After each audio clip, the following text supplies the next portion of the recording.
Alors, comment ça se passe? J'aurais tendance à dire bien, tout simplement.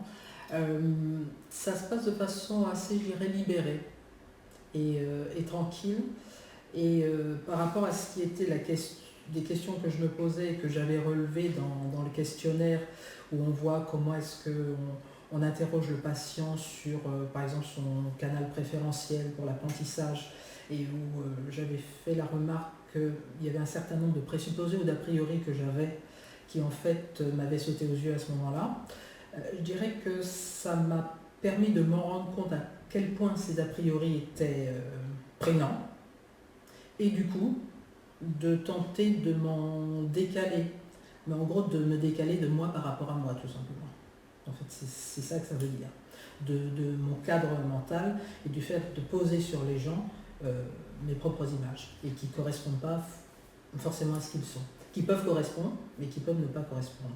Hein, ce que j'avais résumé par cette formule, que finalement dans l'accompagnement thérapeutique ou dans une consultation, il n'y a jamais rien qui va de soi. Donc je dirais que c'est ça l'essentiel pour moi.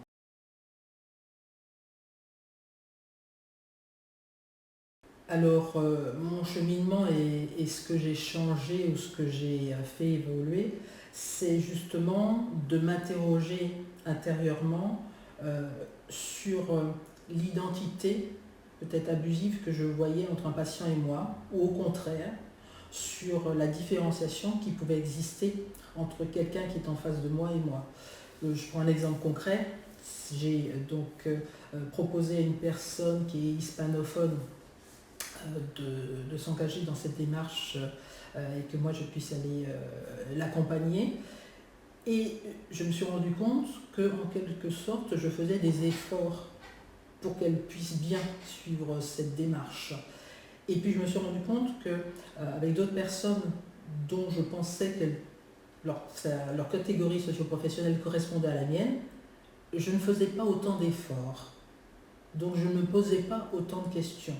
Comme s'il y avait finalement un stigmate de différenciation que je trouvais, en tout cas que je voyais, et puis simplement le fait que la personne en face de moi était différente de moi, que je ne voyais pas, sous prétexte qu'elle avait des attributs que je reconnaissais comme étant potentiellement les miens. Je dirais que c'est ça le point pour moi vraiment le plus fort et le cheminement. Et du coup, ça a pas essaimé, mais c'est une atmosphère qui est allée au-delà des consultations avec les seules personnes qui ont suivi cet accompagnement thérapeutique auquel je l'ai proposé. Parce que à chaque fois, c'est comme si à l'intérieur de soi, il y a une espèce d'arrêt, plutôt que de continuer un peu dans la mécanique de la consultation.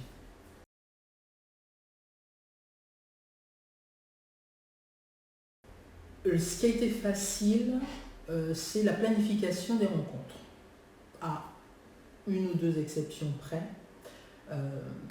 Finalement, quand on propose aux gens de les voir de façon récurrente, en un temps dédié et suffisamment long, les gens ne disent pas mais j'ai ceci à faire ou c'est un peu compliqué.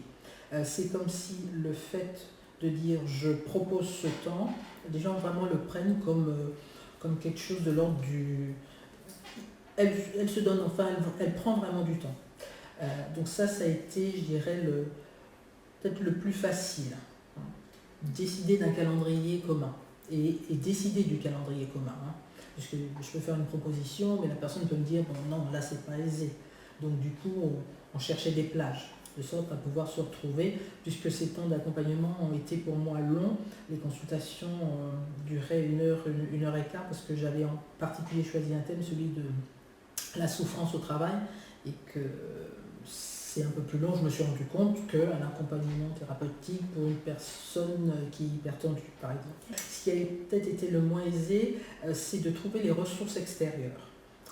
Et le fait finalement de me rendre compte que qualifier mon environnement professionnel n'est pas si aisé que cela, et trouver par exemple des ressources qui sont non professionnelles, étiquetées comme telles, et qui peuvent être des associations de patients ou d'autres relais, ce n'est pas ma lecture du paysage immédiate.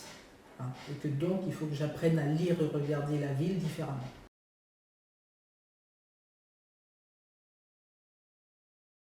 Alors, par rapport à la première question et celle du cheminement, ce que ça a changé, c'est ce que j'appelle une proximité plus juste ou plus vraie, même si la question de la vérité et de la justesse, ce sont des vraies questions.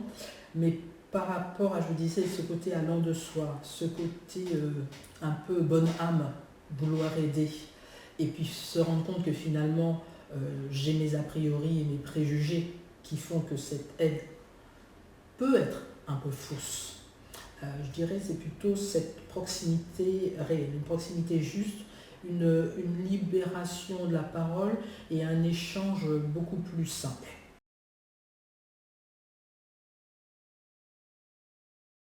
Le conseil, c'est de laisser aller leur créativité et surtout celle de leur passion. Alors j'ai un peu de mal avec ce vocable leur passion, hein, et c'est cette espèce de possessif, mais donc les gens qui viennent et qui se trouvent en face, puisqu'on est en face à face. Je prends un exemple tout simple. Alors c'était un autre accompagnement pour quelqu'un qui avait décidé de perdre du poids et qui est venu avec un tableau Excel avec tous les chiffres. Et là, à l'intérieur de moi, j'ai bien senti que, oh mon Dieu. Et puis finalement, comme il revenait à chaque fois avec son tableau qui était son outil, ça a été plutôt de me glisser dans son outil. C'est-à-dire finalement de prendre ce que la personne me propose parce que ça lui correspond à elle, même si moi, au départ, ça ne me correspondrait pas. Et donc du coup, de me rendre compte des vertus du tableau Excel qui a priori ne me sautaient pas aux yeux en premier.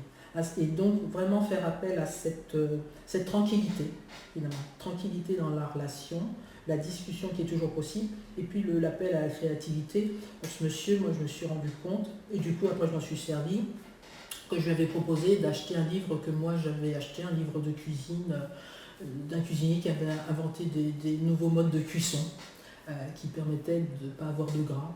Et voilà, donc on s'est mis à discuter de photos, de livres de cuisine, et puis après pouvoir proposer à d'autres personnes de faire des photos de leurs plats, enfin.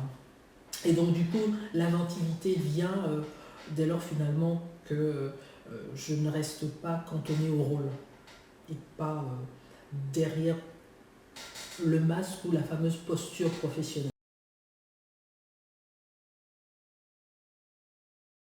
Je ne sais pas si je pourrais parler de réussite éducative pour moi, en tout cas d'accompagnement, au sens de compagnonnage pour une personne donc en souffrance au travail, que j'ai accompagnée, donc que j'ai vu vraiment de façon répétée, et puis qui a négocié une rupture conventionnelle et qui là, non pas se reconvertit, mais transforme son cursus.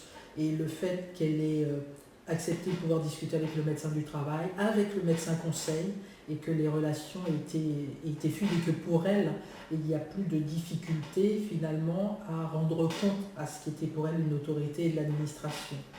Et donc de faire tomber la charge associée à ces rôles là encore professionnels qui sont plutôt vécus comme censeurs que plutôt que accompagnants.